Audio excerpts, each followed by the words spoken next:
Okay. Says that we on. All right, Shalom. Shalom. First and foremost, we want to give all praises, honor, and glory to Yahweh, Bahashem, Yahweh Shai, Bahashem Rachakwadash. Double honors to the apostles and elders of Great Millstone, and peace and salutations to the elect. Um, I'm the brother Ainah. I got the elder Yatazak here with me, and we're doing a continuation of the series Second Samuel. Today we're going into Second Samuel chapter 17. And basically, when you look at the previous chapter, basic overview of it was how David had to flee into. He fled out of the city of Jerusalem and was kind of nourished, by a couple people, but it was all very sudden. It was all very quick that he had to actually get up, out of the city because of the son Absalom, basically trying to come in and usurp authority over his father's throne. Okay, and there was a couple of counsel things that he received. Okay, he was taking counsel uh, of this man Ahithophel, which was David's counselor, and ultimately um, Ahithophel told him to go in, unto his father's concubines in front of all Israel, and to basically put his father, to shame and show that, he was against his father. Okay, and the scriptures say that there's no glory in the shame of your father, if we paraphrase it. Okay, but basically in doing this, it showed that you know Absalom was completely gone off, and that he was not returning back. He wasn't reconcilable, even after all the things that he had done prior to this. So without further ado, we're gonna go ahead and get to the lesson, and Lord willing, is edifying. Let me see if I can find the scripture real quick. It's in let me see here. It's in the Apocrypha.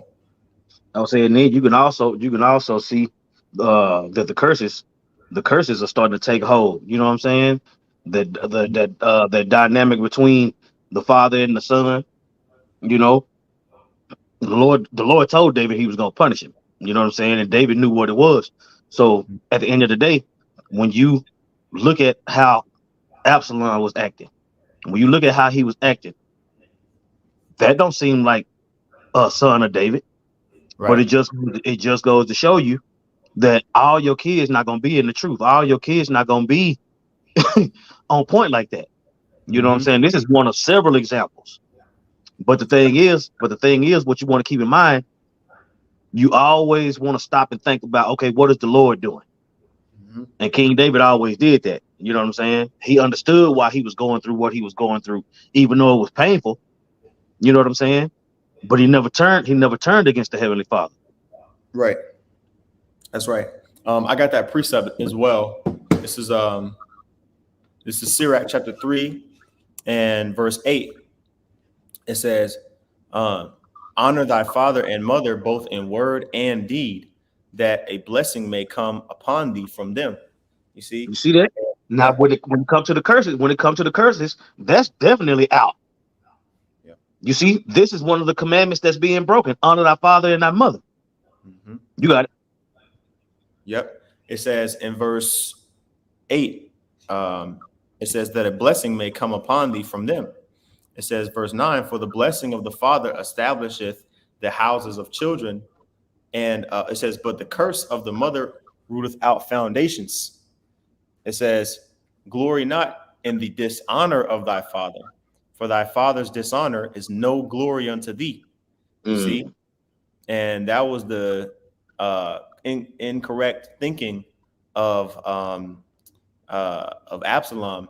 Okay, when it comes to the scriptures, because yeah, okay, mission accomplished. Everybody knows that you're against David, but that that's not anything to glory in because he dishonored his father. Okay, he everybody knew. Okay, this guy Absalom, he's ruthless. You know, it wasn't the same glory that David received when he assumed the throne. Okay, Right. Absalom usurped authority, and David, you know, he was given it kind of like just freely. You know, he didn't try to take the crown from King Saul. I would Okay. say predestination played a role. You see, Absalom had to do all that stuff and fall out of favor to one as part of the punishment of David. You know what I'm saying? But Hmm. then it was also set up that Solomon was going to be the king that was going to rule after David. Yep. So you Yep. see in all these moving parts. You see in all these moving parts. I would say the Lord, the Lord was moving. The Lord was moving on Absalom while Solomon was growing up. Hmm. Yep. You know what I'm saying? Yeah. Yeah. Yeah, Yep. because Solomon was born by this time, right? Yeah. Yeah. He was born. Yep. Yeah, he was born by this time, right? So while Solomon growing up, getting groomed, and all these different things to be the next king, you know, all his brothers was falling off. You know what I'm saying? You had the one that did what he did with Tamar, and you had Absalom, and you Hmm. had another few. You know what I'm saying? Hmm. The Lord was moving all those parts around Hmm. for multiple purposes. You Yep. got it. Yep.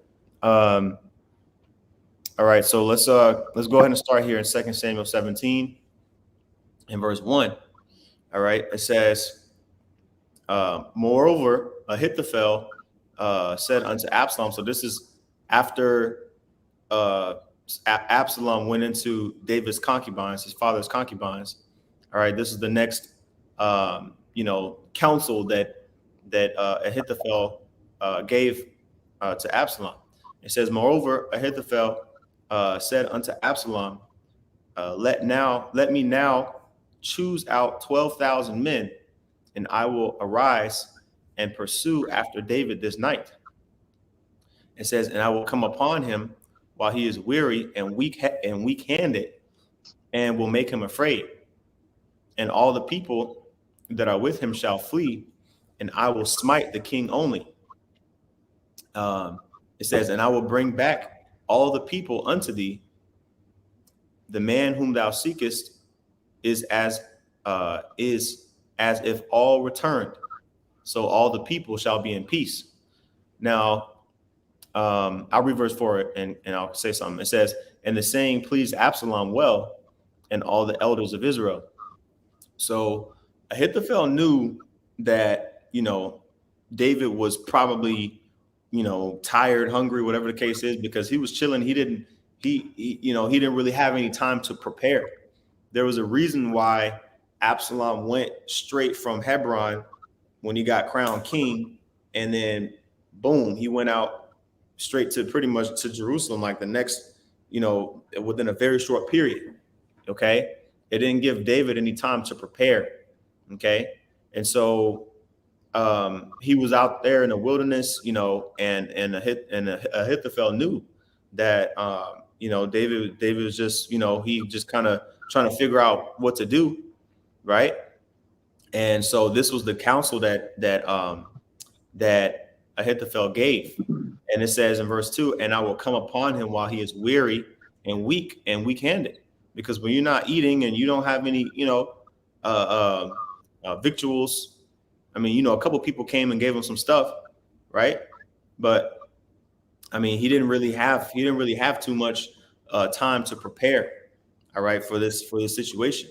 And it was, He was put in a position to where he had to trust in the Lord.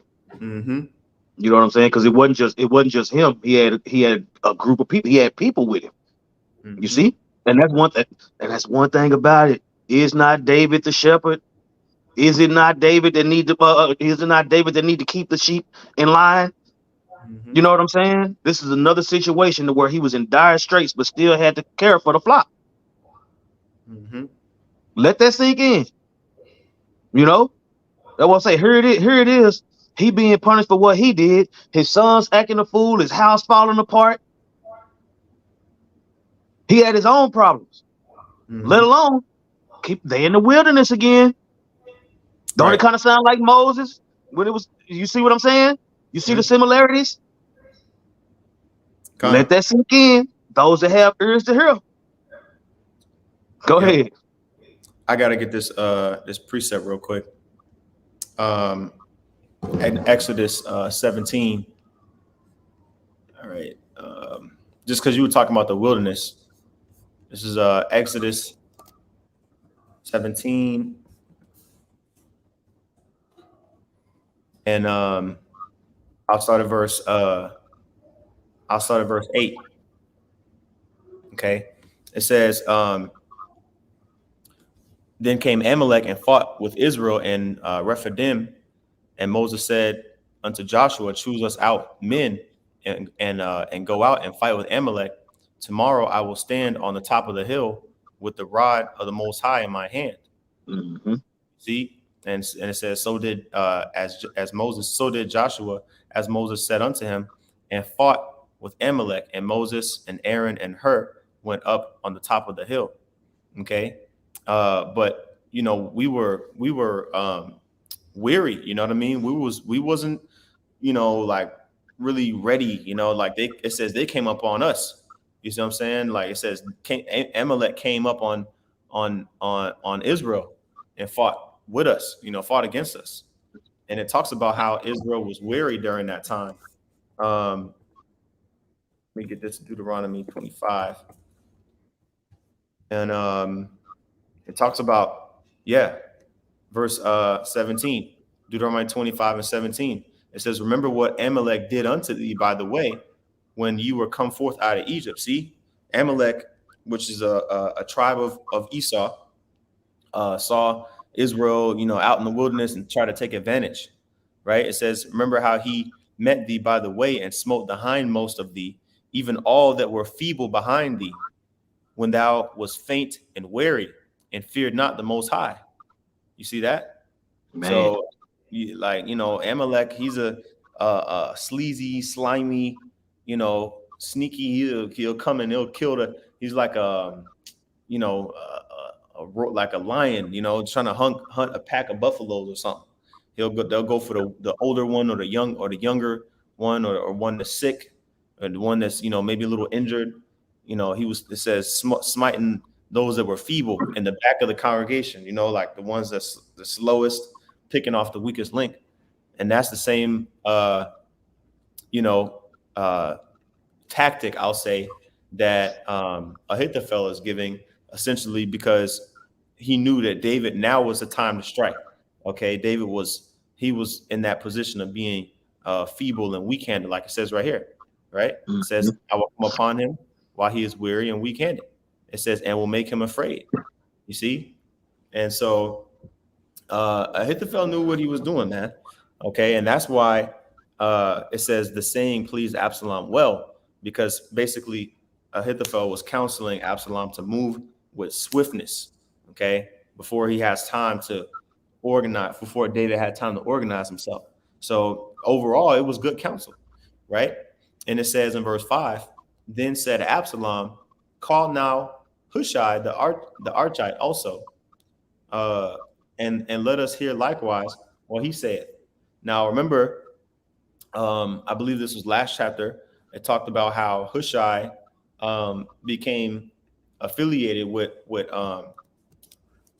let me see here, with Absalom. Yeah, you see, in the previous chapter, it talks about how Hushai came in 2 Samuel 16 and 16, right? He came and said he was flattering Absalom, saying, "Hey, God save the king, God save the king," right? And Hushai was like, "Nah, I'm loyal to you, and I'm loyal to you. You were servant of the Lord, Absalom.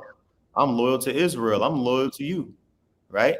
I served your father. I was loyal to your father. I'm gonna be loyal to you, right?" But all the while, that was I'll say, Equalization.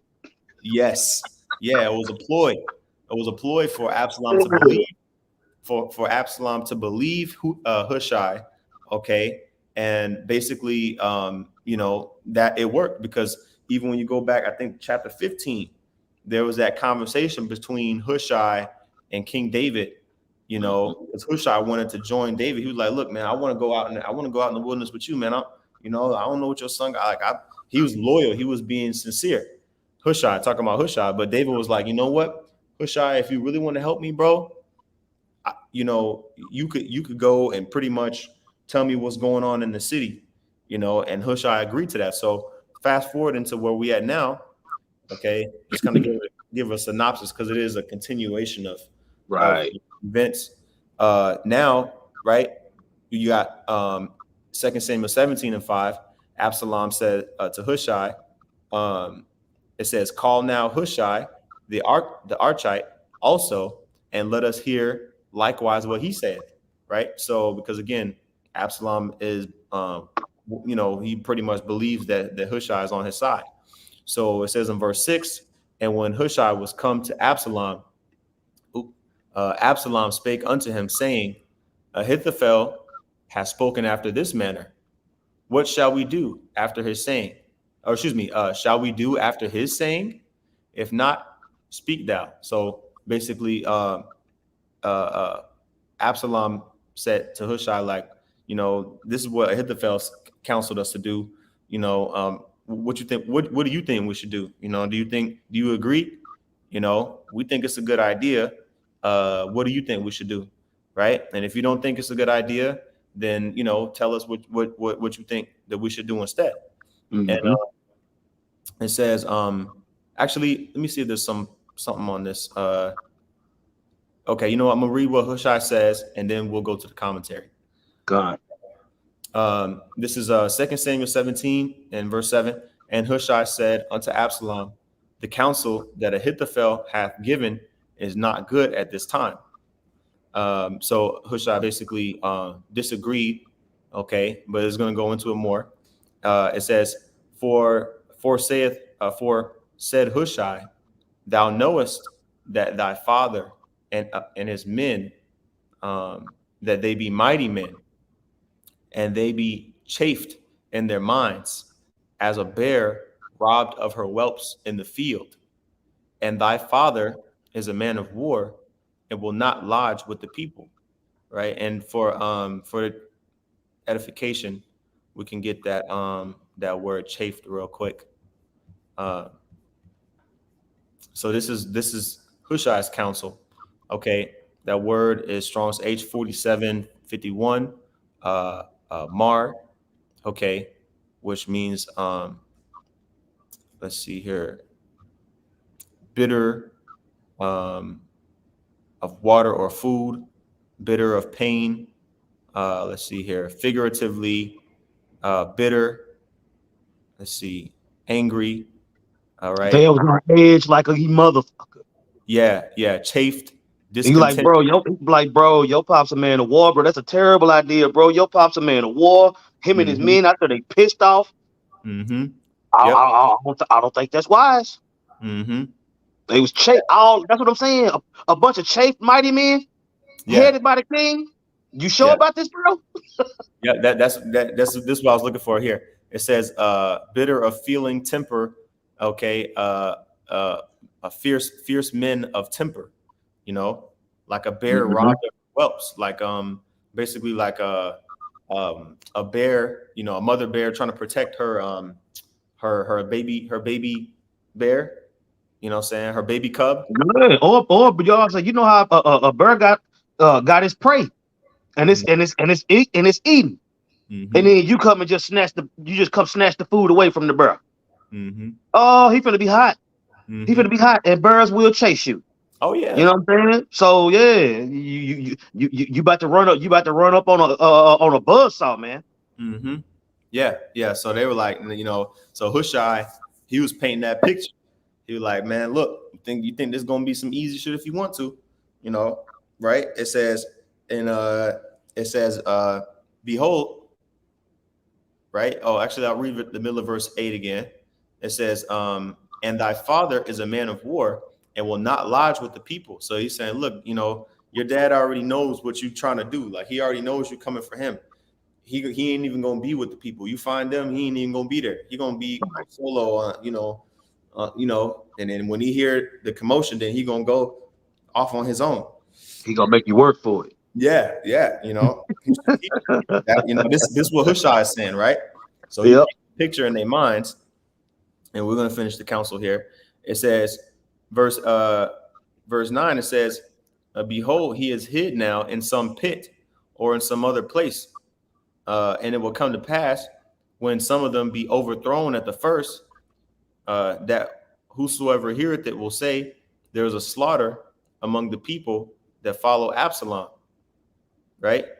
And basically he's saying, look, if you try to go in and go in amongst the camp, they're gonna fight against you. They're not gonna go down easily. They're gonna start to like a bee trying to protect the queen, a bee, beehive trying to protect, like they're gonna fight. Or ant pile. You step on an ant pile, them niggas ain't gonna just move peaceably. They're gonna attack, right? And it says that whenever y'all go into the camp, the people are gonna say, "Yo, hey, they're fighting," and then basically, it says in verse 10, and he also that is valiant, whose heart is as the heart of a lion, shall utterly melt. Right. So what Hushai was saying. Basically, he was telling them, you gonna have to, you're gonna have to go aggressively, right? You're gonna have to overthrow them. You see? And it says, and he also that is valiant, whose heart is as the heart of a lion, shall utterly melt. For all Israel knoweth that thy father is a mighty man, and they which be with him are valiant men. Okay. It says in verse 11, therefore I counsel that all Israel be generally gathered unto thee, from Dan even to Beersheba. Okay. And when you see this, from Dan even to Beersheba, that basically mean from the north all the way to the top to the south. You're gonna have to gather a huge army, right? It says, as the sand that is by the sea for multitude, and that thou go to battle in thine own person. Yeah, because again, Ahithophel, he just chose out 12,000 men. You know what I mean? Which was probably enough. You know what I'm saying? Um, they would have outnumbered them, but Hushai is saying, nah, you need more, bro. You need way more, and we're gonna have to take all of them out, right? Yep. I'll be right. I can Okay. still hear you. Okay, kind. So it says in verse 11 again, it says, as the sand that is by the sea for multitude, and that thou go to battle in thine own person. So he's saying, look, you're gonna have to go and lead the charge, right? It says, so shall we come upon him in some place where he shall be found, and we will light upon him as the dew falleth on the ground. Yeah, so he's saying, look, we're gonna go in, we're gonna have to be super, super deep, and we're just gonna have to just comb through the land. We can't send no small, unit, right? We can't send no small unit to scour through the land and try to find them. We're gonna have to just comb through all of it with a big multitude of men, and whoever finds them, since he's gonna be by himself most likely, or with a small group, right? We're gonna have to, overtake him, outnumber him, right? And it says, and of him and of all the men that are with him, there that are with him, there shall not be left so much as one. It says, verse 13, moreover, if he be gotten into a city, then shall all Israel bring ropes to that city, and we will draw it into the river until there be not one small stone found there. So Hushai is, playing the role of, somebody that's completely against David and is willing to, take David out at all costs, right? And saying, look, even if he fled into a city for refuge with walls and everything, look, we're gonna take that city down. What they're gonna have to go down with him. You see what I'm saying? And all right, I'm gonna read this verse and then I'm gonna go to the commentary in verse 4. This some Game of Thrones type stuff before Game of Thrones. Yeah, exactly. Yeah. And we'd be, all into them type of movies. But yo, man, this is all deep. Come on, this is detail. I was gonna make. That's another thing to show you that they ain't the people, man. Yeah. You would think that if they were the chosen people, that they would make more movies about their forefathers and their foremothers instead of trying to get everybody convinced that you can control Superman and all these characters. Right. You know what I'm saying? You'll be like, forget about Superman. You'll be like, no, no, no. We those people in the Bible. We was the one flying around. We was the one that's mighty and doing all these things. You never heard nothing. Yep. You never heard nothing. They don't glorify the Israelites because they're not the Israelites. Go ahead. Yep. Yep. It says, was that in Psalms 50, Psalms 55 or Psalms 51? Thou thoughtest thou was altogether such a one as thyself. You know, the Most High is not on these people's side, man. You see? So continuing on in 2 Samuel 17 and 14, it says, and Absalom and all the men of Israel said, the counsel of Hushai the Archite is better than the counsel of Ahithophel. For the Lord, Shai, had appointed to defeat the good counsel of Ahithophel to the intent that the Lord might bring evil upon Absalom. Ooh. So the Bible tells you, look, hey, these men were convinced that Hushai's counsel was better because even though it wasn't, even though Ahithophel, it says what? This is a good counsel that Ahithophel gave. You see what I'm saying? It would. So who's to say that it probably would have worked? You know what I'm saying? If the Lord wasn't dealing, if the Lord didn't intervene, right? But remember, Hushai was there for a reason, okay? And that's the reason why Hushai was there, was to give this counsel to change everybody's mind and basically make Absalom, basically make him go out into battle so that he can be put to death. Because if you remember how he died, he wasn't even supposed to be involved. You know, brothers that already know the story, we all know that Absalom died. And, in case you didn't know, sorry to, what they say, spill the beans or whatever. But yeah, Spoiler alert. yeah, spoiler alert. Absalom gets put to death, right? But he wouldn't have, hypothetically, he wouldn't been in that position to where he got put to death if he had followed Ahithophel's counsel. Now keep in mind, Absalom was cool until what happened with Tamar. Yeah. So all these events had to unfold for him to get pissed off at his father and start this series of events that was going to lead to his demise. Okay. Mm-hmm. So like you was talking about earlier, going into the case with Micah and the whole Ramoth Gilead situation. You see, the Heavenly Father is controlling all these things. So this account right here is letting you know that was a situation that the Lord wanted to have happen. Mm-hmm. You see? So if you want to go get that, if you want to go get that Micah situation, how it was clearly a council in the heavens that they wanted Absalom to go out. Yep. They wanted him to be destroyed. You see? Yep, Khan. Yeah, you talking about 1 Kings chapter 22 with Ahab? Yeah. Yeah. Okay. Yeah. Let me go. This was predestinated. This was predestinated to happen. Right. Okay. And when the Lord predestines something, He moves pieces around for His will to be fulfilled. Mm-hmm. You see? I can't think of the word right now that goes into that when you look into the definition, but it literally says the Lord does things for His will to play out. Mm-hmm. Yep. Hey, well, we read it in 1 Samuel chapter 2 and 7. The Lord killeth and maketh alive. He bring it down to the pit and raise them up. So He can put anybody in whatever. Another scripture was that Proverbs 16. King's heart is in the hand of the Lord. Mm-hmm. Or is that? Let me see. Okay, here we go. Yeah, Proverbs 16:1. Preparations of the heart and man, and the answer of the tongue is from the Lord. You see, so the Lord put the spirit on Hushai to, because you got to think about it from his situation, from Hushai, he coming against the counsel of somebody that it said in what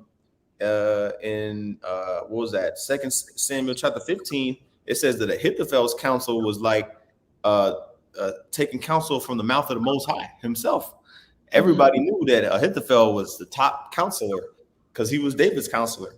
So he was being brave and having faith, just on even just going against the counsel of Ahithophel. You see what I'm saying? And that was from the Lord too.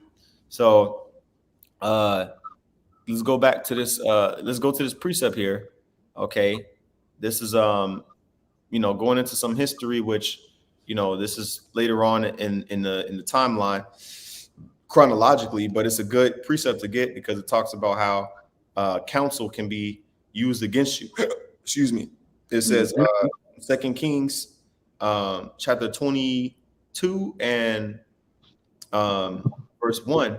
It says in the title, Ahab's third campaign against Aram. So Ahab was the king of Judah at that time, and then Aram is the Syrians. Okay, so it says they continued 3 years without war between Syria and Israel.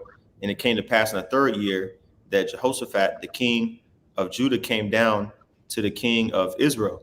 Oh, maybe it was Ahab. Hold on. Ahab, to the king of Judah. Okay. I know that Ahab was the king too. So let's Okay, you in First Kings yeah. First Kings 22, I think is the point, right? around 28. Yeah, it's in the 20s. Yeah, it's lying spirit. Okay, yeah. Yeah. Yeah. Okay. So, okay. Okay. So maybe Ahab. Okay. So I wonder was Ahab. I'm gonna have to look and see if maybe he was a Northern Kingdom king. I thought he was Southern Kingdom, but either way, it says Second Kings 22 and 19. Um, it says he said, "Therefore, hear the word of the Lord. I saw the Lord sitting on his throne, and all the hosts of heaven standing by him on his right hand and on his left." That's what I'm saying. You got the righteous angels on the right. You see, you got the evil angels on the left. Yahweh Shai heading up the angels on the right hand. You see, he's heading up. Satan is heading up on the left hand side. You see, because it's order in the heavens. Mm-hmm. You see, and the Lord let the angels know what He wanted done, and then you're gonna continue to read. Mm-hmm. Yep.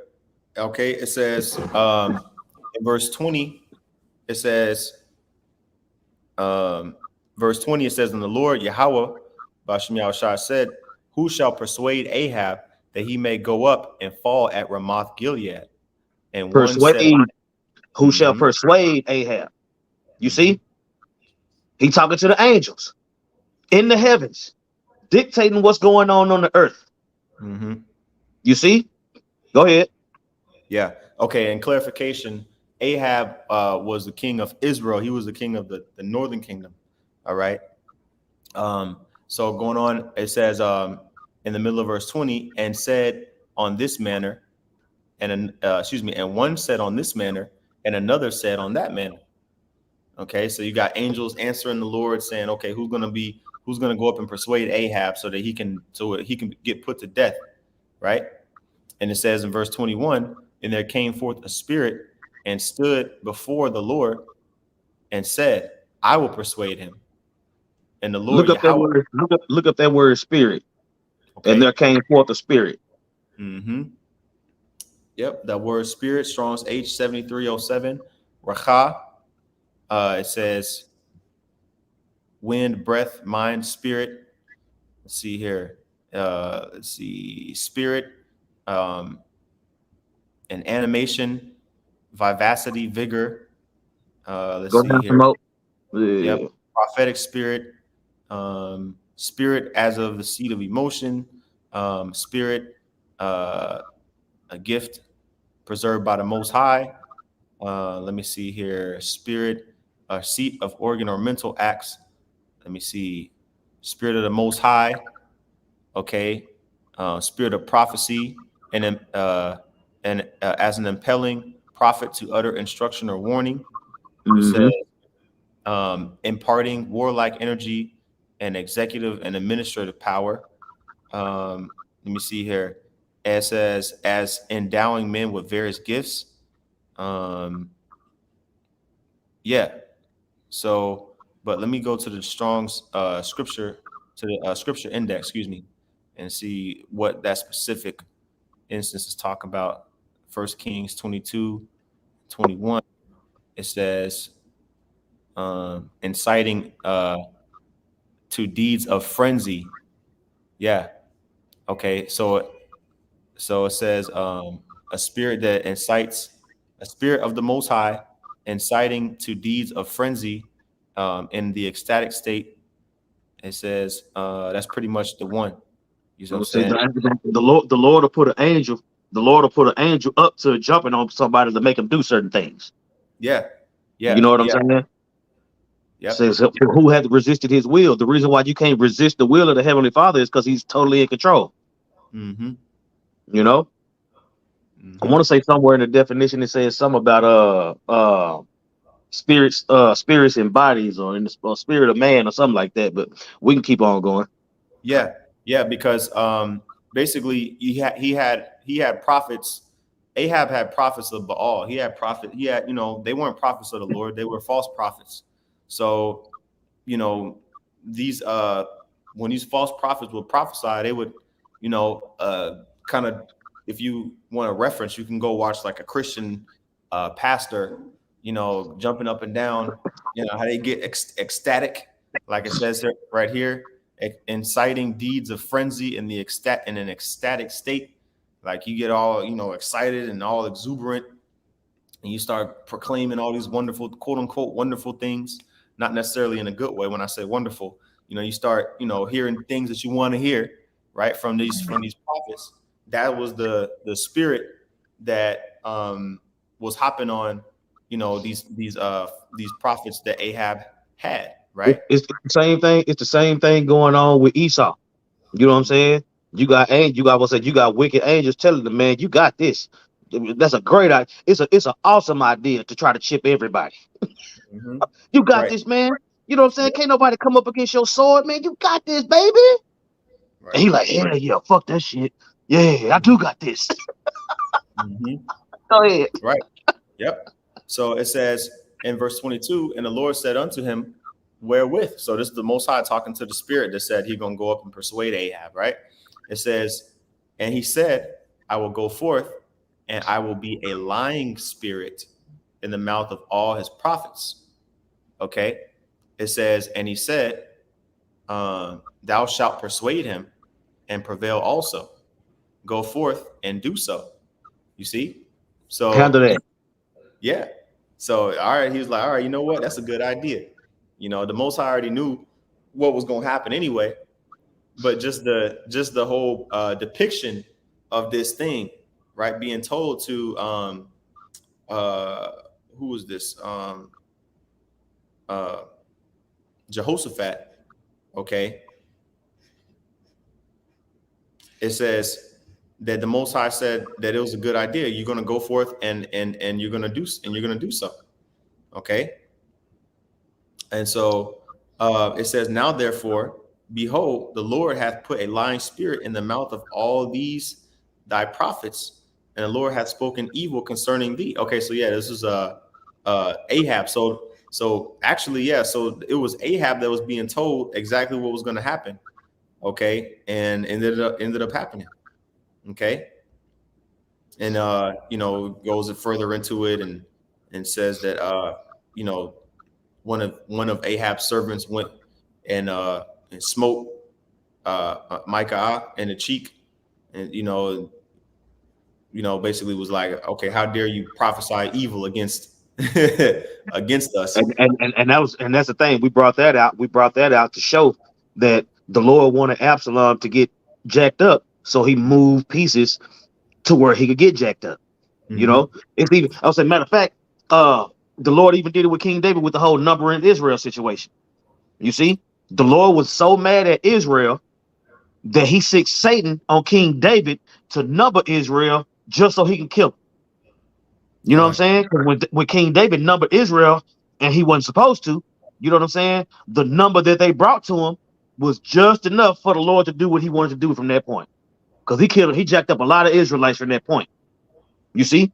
So he had Satan jump on David and had David numbering Israel. David knew that was out of pocket. It didn't even tell you that soon as David got the number, the Satan left him, and then he was like, "Oh shit," you know what I'm saying? Con. So even King David was subject to those evil angels. You Yep. see, Yep. the Lord wanted to jack up Israel. That's how he did it. Con.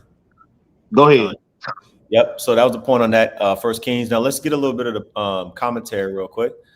This is Bridgeway Bible commentary on 2 Samuel 17. It says Ahithophel advised Absalom that he needed to do only one thing to make his throne secure, and that was kill David. All right. So he was like, look, all you got to do, Absalom, just kill David, and everything else is going to fall in place. It says, if he did this swiftly, without war or unnecessary bloodshed, the people would soon be fully behind him. Yeah, no. So um, that was the good counsel that Ahithophel gave. Okay, and it says Hushai, wishing to gain time for David to escape and organize his troops, advised against such a risky operation. So, what's that word? You have uh, counter intel. What's that military term? Yeah, Counter. that's it. That's what it's Intelligent. called. Yeah, Yeah, counterintelligence. intelligence. Because you have intelligence, which is knowledge, information on your enemy, and then you have counterintelligence, which is when you're going in and putting misinformation about your enemy, right? Kind of like a double agent. You know what I'm saying? Like Hushai was basically being like a, you know, uh, He um, was undercover. undercover agent. You know what I'm saying? In a righteousness, Yep. the Lord was with David anyway. So, but he was putting that counterintelligence out there, right? So it says, he advised against such a risky operation, for David was a very experienced soldier. So he used some truth to kind of, change, Absalom's mind. It says Mhm. he recommended that the whole Israelite army be assembled and Absalom himself lead them into battle. And it says, being as vain and as ambitious as he was, Absalom liked this idea and accepted Hushai's advice. Um, it says, so Absalom was, he had demons on him. He was like, man, Absalom was a vain man. He's like, man, you know what? It's a good idea. I'm gonna get, all this glory. Everybody's gonna know that I'm Absalom, the king of Israel. Everybody. So he was like, you know what? Damn, that's so the demons kicked in on Absalom's head. It was like, you know what? This is a good idea, right? And so let's continue on here in Second Samuel, okay? And remember, if you go back to Second Samuel 15, basically there was two priests that stayed in the city, okay, and each of them had a son, and basically both of their sons were the ones that would go out in and out in the city and go and tell David what was going on, right? And so it says in verse 15, then said Hushai unto Zadok and Abiathar the priests, thus and thus did Ahithophel counsel Absalom and the elders of Israel, and thus have I counseled. So basically, Hushai told Zadok and Abiathar the priests what happened. So this was in private. He took them to the side because remember nobody knew that Hushai was um, really trying to help King David. Okay, so he had to do this secretly in council, uh, right? And it says, verse 16, now therefore send quickly and tell David, saying, lodge not this night in the plains of the wilderness, but speedily pass over, lest the king be swallowed up and all the people that are with him. So, Hushai was like, look, I can't leave the city, saying they're gonna know that I was, that I'm scheming. So Right. go and send your sons, right? And tell David, go tell David to go out of the plains of the wilderness. Cause I don't know if I had that map pulled up, but we were looking at kind of okay. Let's see if I have a better one. Um, Yeah, this one's okay. So I thought I had a better map, but Jerusalem's right here, and then you got the Jordan River here, right? So Jerusalem, is basically, it's travelable. You can travel there. You know what I'm saying? In a few days, you could travel from Jerusalem to the Jordan River. This is another picture here, of how far Jerusalem is from the Jordan River, and it's not like super super far.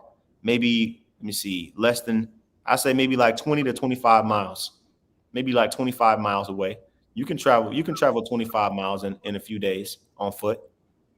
You know what I'm saying? If you're actually walking. Um, and so David probably was outside of.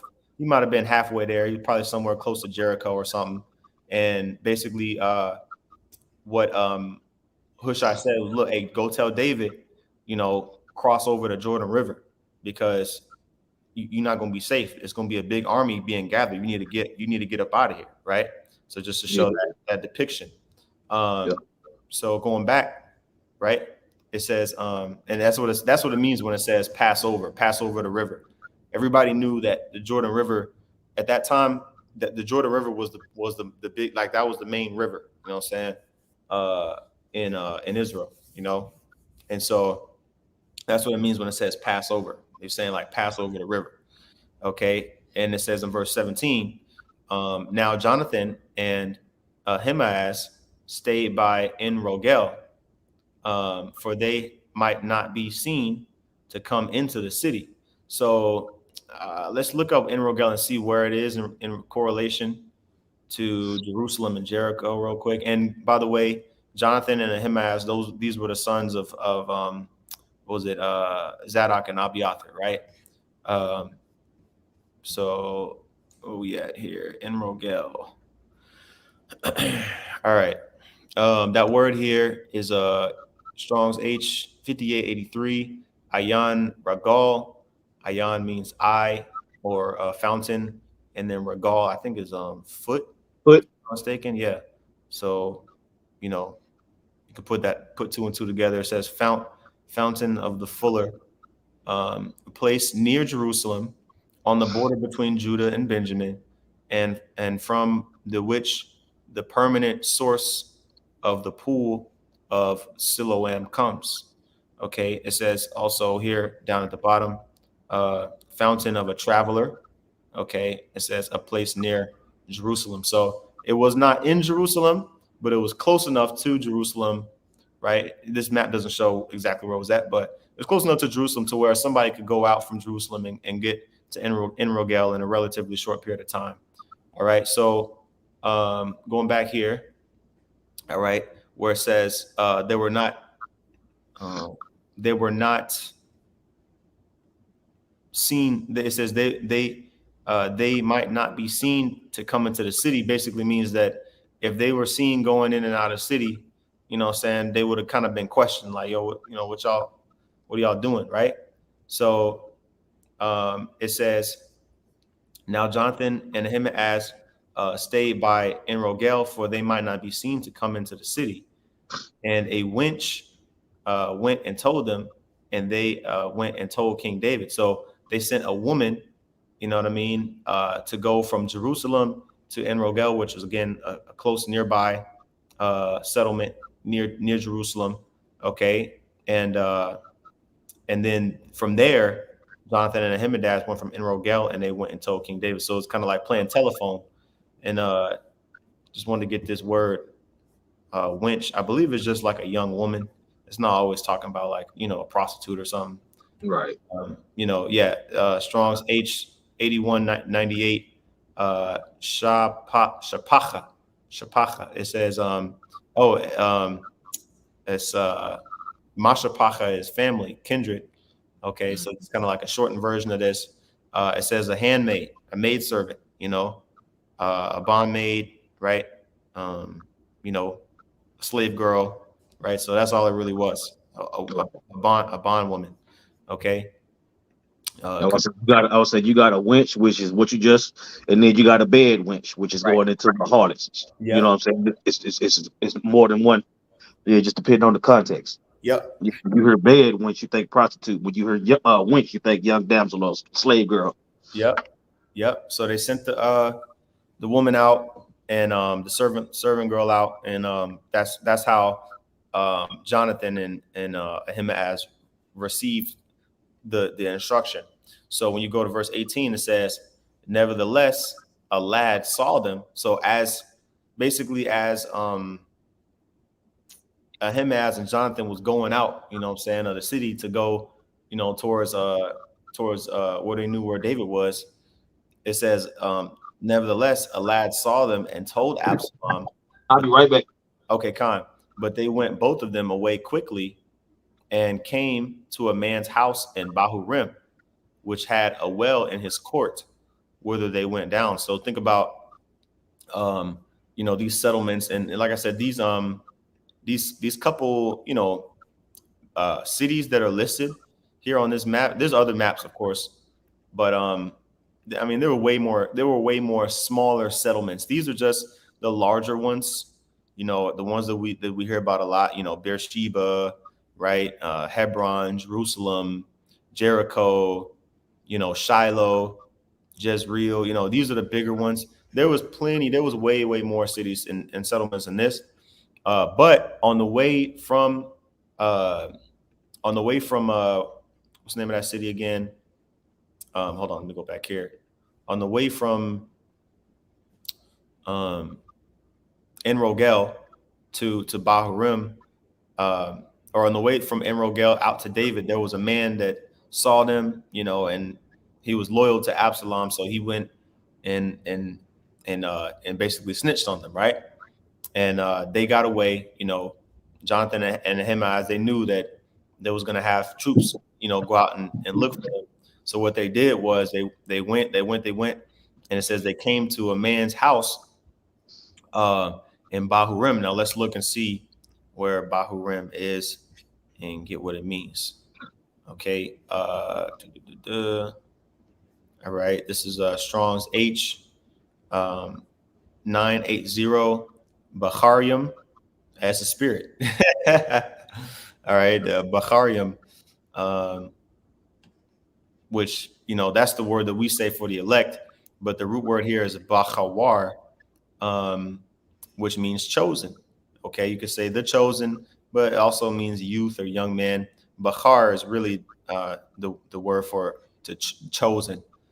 Chosen, choice, elect, right? Elect or to choose. This is really a verb. Bachar it means to choose or to elect. But when you put it in use it as a noun, you could say bachawar, which is also uh, chosen, right? Or but in this case, young man. Now again, bahurim or bachar yum is, or you could say bachar wayum. You could also say it like this too. Variant spellings of this word here, bachar wayum. Uh, excuse me, bachawarium. It would be young men's village, or you could also say chosen, chosen village, but the young man's village, right? It says a town in Benjamin between Jerusalem and Jericho, beyond the Mount of Olives, on the way to Jericho. So uh, when you pull up the map again, is a town. It wasn't no big, huge city. It's just one of the small settlements on probably like a road, a main travel road between Jerusalem and Jericho. But it was located in Benjamin, so it might have been somewhere, somewhere in here, somewhere, just a little small settlement, nothing too big. And there was a well, right? When you go back to the verse, um, go back here. It says there was a well, like a water well, like to get water from. Uh, so they came to a man's house in this city, which had a well in his court. Now we used to apartments shit like this, but back then, what we got going on? Okay, okay, yeah, we used to apartments and stuff like this, but stuff like that. But back in the day, we actually had land, so people had courtyards. The entrance to a house or whatever, and this man had a well in this courtyard, and they went down. They fled for their life. Talking about Jonathan and Ahimaaz. They both went down, into this well, and basically some random woman came and it says spread a covering over the well's mouth, and it says and so in that way she helped them out, right? It says a woman came and spread a covering over the well's mouth and spread ground corn thereon, and the thing was not known. So nobody knew, what she did. She came and she was like, "Oh, damn, these guys running." The Lord put the spirit on her to go, and lay out a mat and put some corn over it, so that nobody would know or to look underneath there, right? And so it says in verse 20, when Absalom's servants came to the woman to the house, they said, "Where is Ahimaaz and Jonathan?"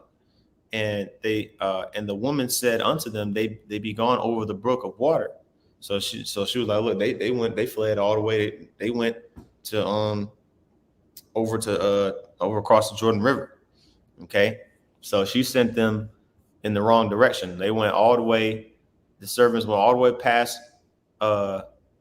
Jericho, okay, to look for them, or whatever brook was in the area, whatever water brook she was talking about. It may not have been the actual river itself, but she sent them in the wrong direction. And it says, and when they had sought and could not find them, they returned to Jerusalem. All right, so she basically kind of helped them out, just like was the uh back in, what was that, Deuteronomy, Rahab the harlot. Yeah, That that's situation, what I was thinking. you know. I mean, I guess we don't really have to get it, but the story of Rahab, you know what I'm saying? Rahab was like, "Look, just spare me. I'm gonna lodge you. I'm gonna lodge you guys. Just spare me and my family, and y'all can take the rest. Y'all can take the rest of the city, you know." Mm-hmm. And so let's get a little bit more of the commentary real quick. We can go back. All right, so this is a second paragraph here um, of this portion. It says, "At the risk of their lives, David's spies took him the news of Absalom's plan." Yeah, because guess what? If Ahimaaz and Jonathan got caught, they would have got put to death for sure. You see, Yep. and so they was risking their lives for this information to get to David. Two, Uh, two spies. yep, yep. It says with the result that David and his men quickly escaped across Jordan. Okay, so it didn't really go into it too much, but let's get some more of this detail here. All right. This is continuing on 2 Samuel 17 and 21. It says, "And it came to pass after they were departed," right? Talking about Absalom's men. It says that they came up out of the well. So they were, who knows how long it was posted up in there. You know what I'm saying? Maybe a day, or, at least several hours, I'm sure. Right. And it says, and went and told King David and said unto David, "Arise and pass quickly over the water, for thus hath Ahithophel counseled against you." Okay. Um, and so they got the message to King David, but they had to get uncomfortable. You know what I'm saying? Mm-hmm. And it says in verse 22, "Then David arose and all the people that were with him, and they passed over Jordan.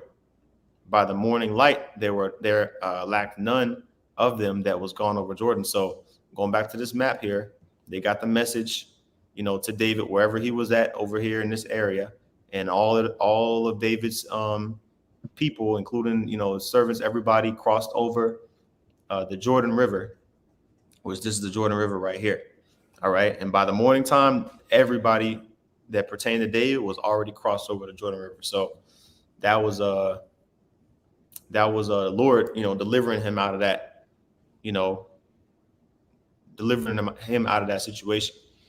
All right. So now it's a little bit more, but we're going to continue to read through 2 Samuel 17 and 23. "And when Ahithophel saw that his counsel was not followed, he saddled his ass and arose and got him home to his house, to his city, and put his household in order, and hanged himself and died, and was buried in the sepulchre of his father."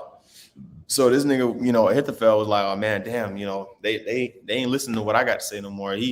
He killed himself. He went out like Judas Iscariot. You see, when you commit suicide like that, you got mass demons on you, man. Because he knew that basically the Lord wasn't with him no more, and he was like, you know what? Let me just go ahead and just kill myself.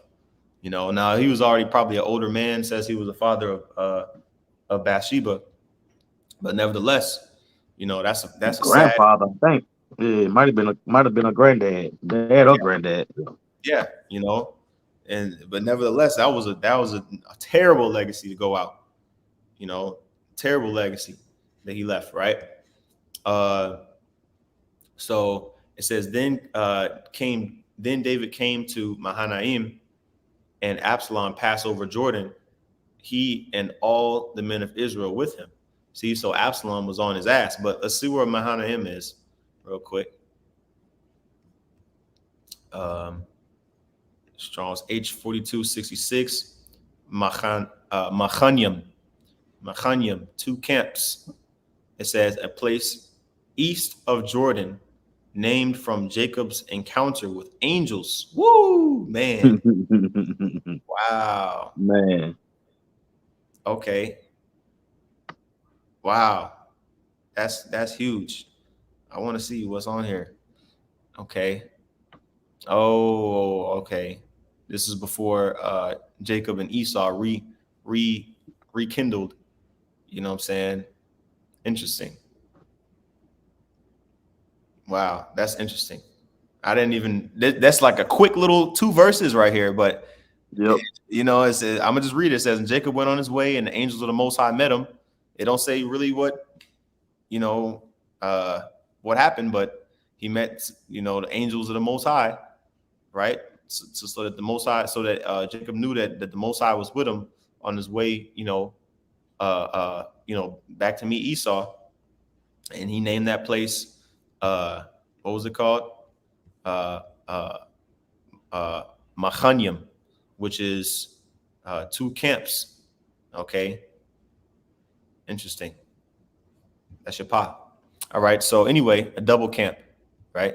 So anyway, going back here, it says, and again, this was a city east of the Jordan River, and Absalom passed over the Jordan River as well, him and all his men and all the men of Israel with him. So this is a huge, huge army crossing over the Jordan River to find David. So they was on his tail. All right. It says, and Absalom made Amasa the captain of the host instead of Joab, which Amasa was a man's son whose name was Ithra, an Israelite, and that went in to Abigail, the daughter of Nahash, sister to Zeruiah, which was Joab's mother. And it says Israel and Absalom pitched in the land of Gilead. Okay, so he switched because he already knew like, nah, Joab ain't gonna, he ain't gonna really be down with. What I'm saying? He was like, nah, I'm gonna switch the captain of the host. You know what I mean? I'm his son, but he fought too many wars. He's too loyal to now Joab. He had kind of favoritism towards, because remember he was the one that went to Joab, went to bat for Absalom, by saying, hey, King David, like bring Absalom back. You know what I'm saying? Mm-hmm. But he just was like, nah, this is too much conflict of interest. I'm gonna switch the captain of the host to this man, Amasa, right? So Israel and Absalom pitched in the land of Gilead. Okay, it says, and it came to pass, when David was come to Mahanaim, that Shobai, the son of Nahash of Rabbah, of the children of Ammon, and Machir, the son of Amiel of Lodebar, and Barzillai, the Gileadite of Regalim, brought beds and basins and earthen vessels and wheat and barley and flour and parched corn and beans and lentils and parched pulse and honey and butter and sheep and cheese of kine for David and for the people that were with him to eat. For they said, the people is hungry and weary and thirsty in the wilderness. Now, why would these random Ammonites come and help Israel? especially when David was known for putting Moabites, genocide, putting Moabites to death, putting Edomites to death, putting them in bondage. You see, but the Lord put the Spirit on these individuals that met them. What was it, near in Mahanaim, right? The Lord put the Spirit. It says on this man Shobai, which was of the children of Ammon, so he was an Ammonite, and these other individuals to come and bring food and corn, and you know what I'm saying, all different type of victuals and beds, right, so that they can be refreshed, right? And that was all because the Lord was with David, man. You see, what was it says? I'll make even thy enemies to be at peace with thee. Yep. You know, it might be in the Apocrypha. Oh no, this is right here. Proverbs 16:7, right? It says, when a man's ways please the Lord, when a man's ways please Yahweh Shem Shai, he maketh even his enemies to be at peace with him. So that's a perfect example right there. Right. So I said, keep in mind, they in the wilderness, and the Lord is still blessing them. Right. You see, that's a similar situation to Moses. You know, nothing new under the sun for those that can receive it. Yep. So let me get this rest of this, and then that was already the end of the chapter. So this is finishing off the commentary here. It says Ahithophel committed suicide. His plotting had brought Absalom to the throne, and he knew that all would be lost if Absalom followed Hushai's advice. So that's why he, jumped off the bridge, so to speak. And good. That's what he deserved, man, because he counseled first of all, he counseled against the Lord's anointed, but also he counseled for his own son to go into his father's concubines, man. That's wicked. Yeah. And then told him to kill him after that. Yeah. So Ahithophel, he turned out to be a demon, man. Okay. It says, now David had gained valuable time to rest his weary men, obtain provisions, and plan his war strategy. So now he was able to bounce back, you see, because if Absalom had taken Ahithophel's counsel, he wouldn't have had time. He was still on the, he wouldn't have really been able to do nothing. You know what I'm saying? He was still on the west side of the Jordan River. You know what I mean? Couldn't run forever. So, he put that distance between them. And that was, it allowed time when we continue on in chapter 18, Lord willing, it'll go into it, but he had time to put that strategy together. Let me see. We've been going for over an hour already. So let me see what we got here. Okay, I'm gonna pull up this precept, GMS Virgin's Island Straight Gate. Shalom. Shalom. Yabashem Shabakatah. It says, Jeremiah 15:11, the Lord Yahweh Shem Shai said, verily it shall be well with thy remnant, the elect, right? Verily I will cause the enemy to entreat thee well in the time of evil and in the time of affliction. You see? So that's another comforting scripture to let us know, hey, this is according to our history. There have been times where, hey, the Lord may put a spirit on, somebody, even not even of the nation of Israel, to help you out. You see, even against. Hey, you remember when the apostles was telling us about the whole 9/11 situation? You know what I'm saying? The Lord put the spirit on a lady Amalekite to go to bat for him. You know what I'm saying? And it was because they works was pleasing to the Lord that they made even the enemies, you know what I'm saying, look out for them. The bomb was dropped, you know what I'm saying? All kind of, the Lord was moving all kind of parts, when that situation happens. Go ahead. Yeah, no, that was it on that precept.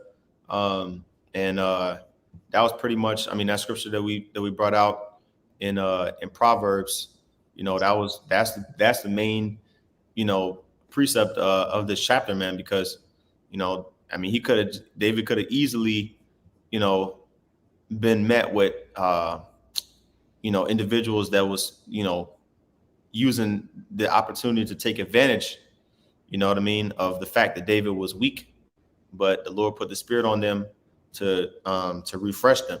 You know what I mean? Because this whole time they sleeping outside. They not chilling in the house. You know Right. what I mean? And they're on the move with barely no food. So Yep. yeah, it was definitely a test of faith. You know. Yep. When Moses was in the wilderness Mm-hmm. with Israel, it was not easy. Mm-hmm. When David was in the wilderness during this time with Israel, it was not easy. Con. But you notice David and Moses continued to call upon the Lord Yep. above anything else, you Con. know? And Con. that's the same mindset we gotta have. You know, no matter what's going on, we gonna call on the Lord, you know. Mm-hmm. The Lord willing, we endure to the end. But that's what I'm saying. We got the blueprint for sure. Right. That's right. So, that's really all I have. Zaquan, did you have any other precepts you wanted? Nah, I'm good to go. I'm good to go. Yeah, well, I didn't expect it to be that long, but a whole Yeah. lot came out. So call halal Yahweh Shem Yahweh Shai for that. Kind, call out Yahbashim Yahshai. Hey, Lord willing, this is edifying. With that, we want to give all praises, honor, and glory to Yahweh, Bahashem, Yahweh Shai, Bahashem Rakakwadash, double honor to the apostles and elders, a great millstone. Peace and salutations to the elect. Till next time, Shalom. Shalom.